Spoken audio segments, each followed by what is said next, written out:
Canal Abelhas Biomacatinga, sou Gilvan, sou biólogo, sou mestre de ciência animal e criador de abelhas.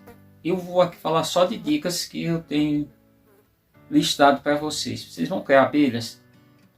Olha, eu acho que pegar informações com outros criadores, melhor, é um encaminhamento.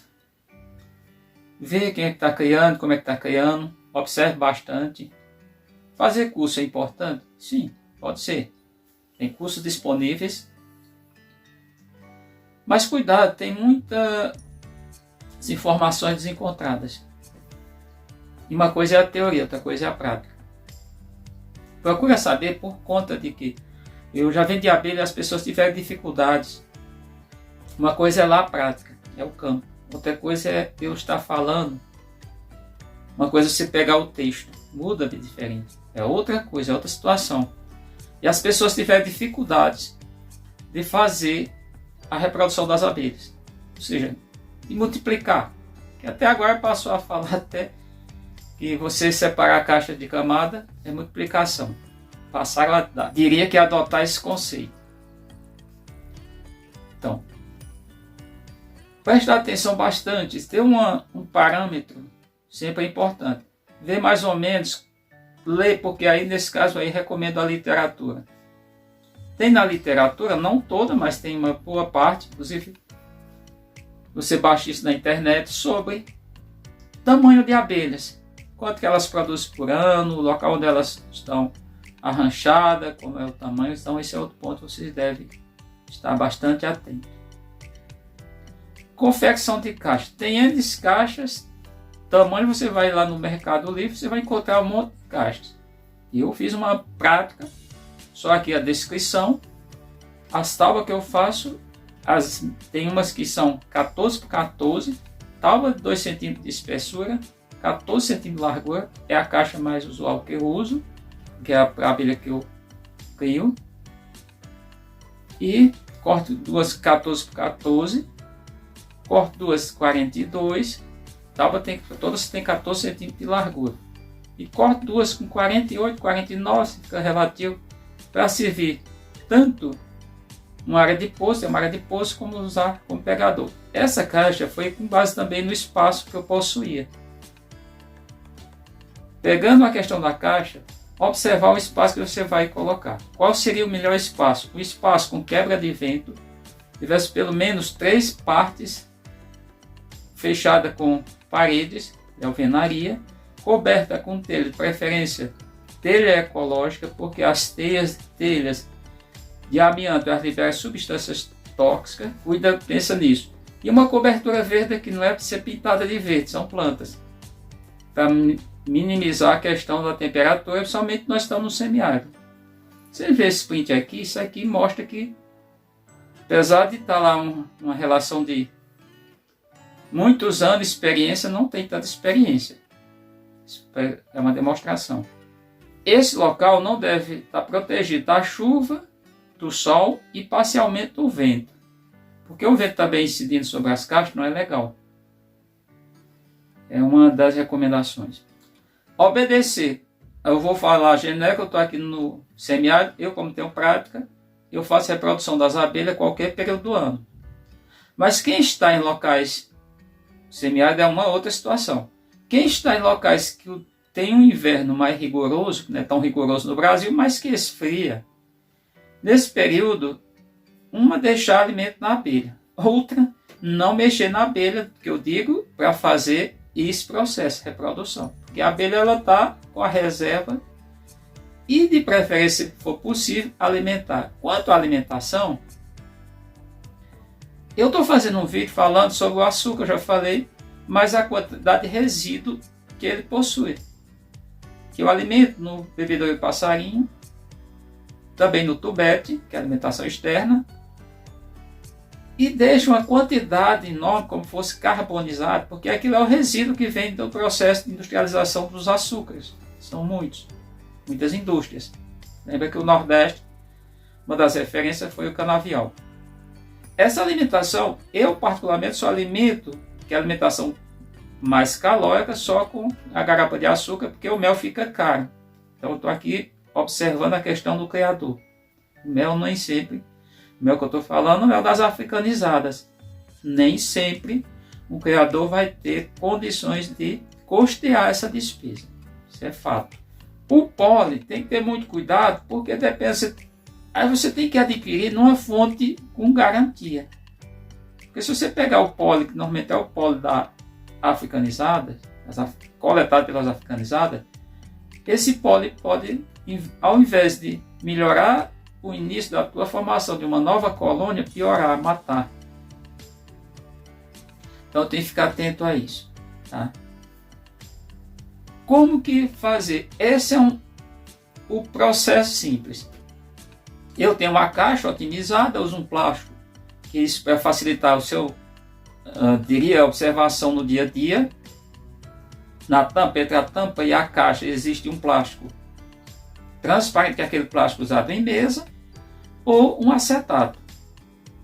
Se esses tiverem origem, não há perigo. Não recomendo, quer dizer, não recomendo não, digo para não usar o de usado em raio-x ou outros procedimentos que pode estar contaminado, pode contaminar as abelhas.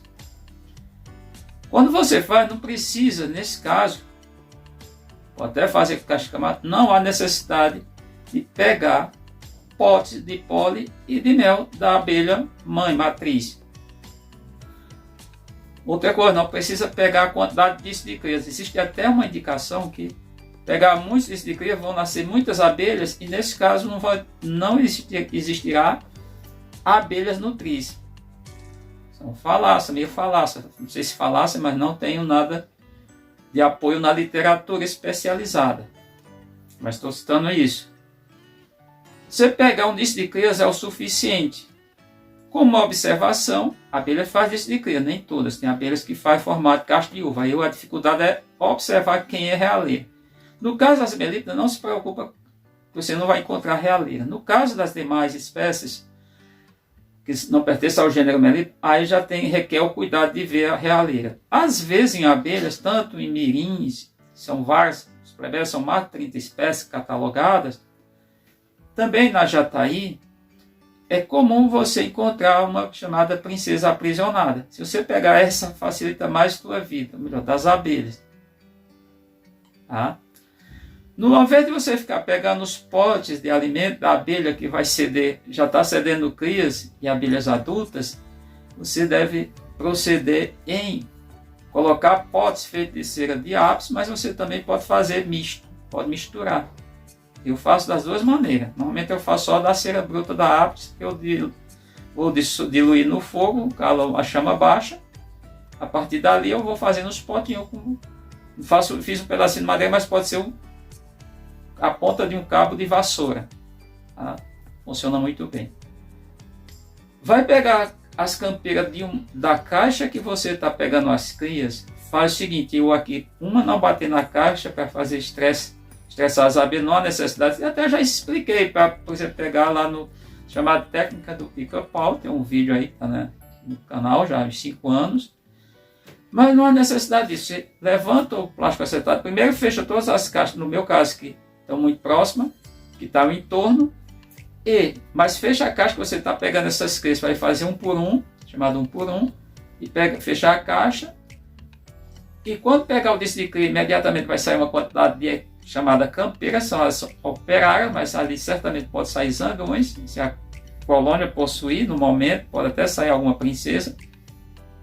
E vai botar a caixa nova no lugar onde está essa caixa antiga.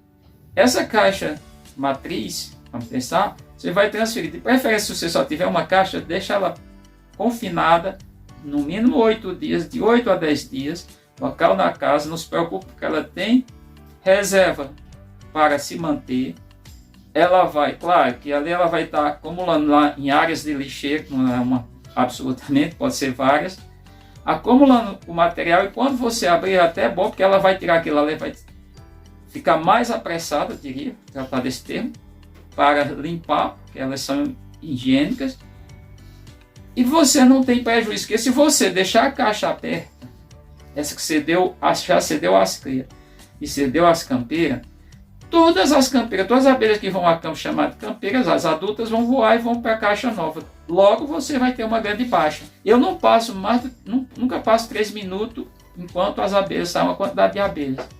Porque aquelas, eu preciso ter abelha, preciso manter uma quantidade. E mais, com base numa coisa, tem protocolo. Eu não faço mini colônia por uma questão que eu acho que restringe demais a questão da probabilidade de ter uma genética chamada, uma probabilidade de ter um grupo, um pool gênico mais eficiente do que quando você restringe. Mas mini colônia já fiz e dá certo. E mini colônia você pega 20 abelhas adultas, não mais do que isso. Em torno disso, para qualquer abelha, somente do gênero melípona. E pega um disco de cria, pode pegar um bem pequenininho, pode até dividir, claro que você perde algumas abelhas para fazer essa mini colônia. Então nessas dicas, se seguir essas dicas é importante. Cuidado para não sacrificar demais tua abelha. Eu tenho uma abelha aqui, vários criadores já vieram aqui observar, que eu só retiro dessas abelhas absolutamente só crias. Eu não pego campeiras, eu não tiro mel, raramente tiro mel. Até porque eu não preciso, não estou comercializando. Por isso minhas abelhas vocês veem que é muito mel. E outra coisa, não vai adiantar eu ficar numa abelha tentando tirar mel, crias e pegar abelhas adultas. Eu vou debilitar de uma certa maneira, eu acabo debilitando a abelha. Quando você só tem uma abelha, aí você vai optar. Só tem uma colônia, você quer ficar com a segunda, optar em fazer um trabalho. Cuidado para não ter essa perda, porque essa perda é o que tem gerado prejuízo e pessoas tinham a matriz, fez isso e perdeu a matriz ou deixou ela debilitada, até recuperar demorou muito. Porque usando esse método que eu estou falando, com a matriz mesmo você consegue fazer até 6 por ano. Se você usar agora outro método, que é chamado 2 por 1, dessa matriz você pega só crias, e de outras abelhas que você já possui, você pega as abelhas campeiras, você consegue fazer no método manual, aí eu digo como fiz, que não tem enrolada. Você consegue, eu fiz até 16 no ano, foi o máximo de 2018, mas a média é de 10. Como que a média é de 10? Eu só pego daquela abelha que é matriz, só crias, não pego mais nada. E as campeiras, para cuidar daquelas crias, eu vou pegar de outra colônia qualquer. Se você seguir o que eu estou dizendo aqui, você vai ter bons resultados. Agora, se você quiser inventar outras coisas, pensar em outras maneiras, aí é meio jogar na sorte, né? Pode dar certo, pode não dar certo. Isso, principalmente, que eu estou falando, para as abelhas que formam disco de cria. As abelhas que formam cria em formato de caixa de uva já é mais uma dificuldade, porque você identificar ali uma realeira é muito difícil. Então, dito isso, eu espero que vocês que estão com dificuldade de fazer a reprodução das abelhas de vocês, aumentar o plantel, vamos dizer, tratar dessa maneira, não tenham mais dificuldade. E qualquer dúvida, o meu contato fica na descrição do vídeo. E qualquer coisa você faz lá um comentário, diz, olha, eu não entendi, eu não consigo fazer, eu tenho dificuldade de fazer. Porque quando você está iniciando qualquer atividade, por mais que você tenha feito, às vezes não só uns treinamentos, você tenha lido na literatura, tem uma dificuldade de você executar determinadas, tratar aqui como manobras. Então, dito isso, a gente conclui por aqui e espero que vocês consigam bons resultados, bons mesmos resultados com a criação de abelhas de vocês, que vocês estão criando abelhas para ter resultado.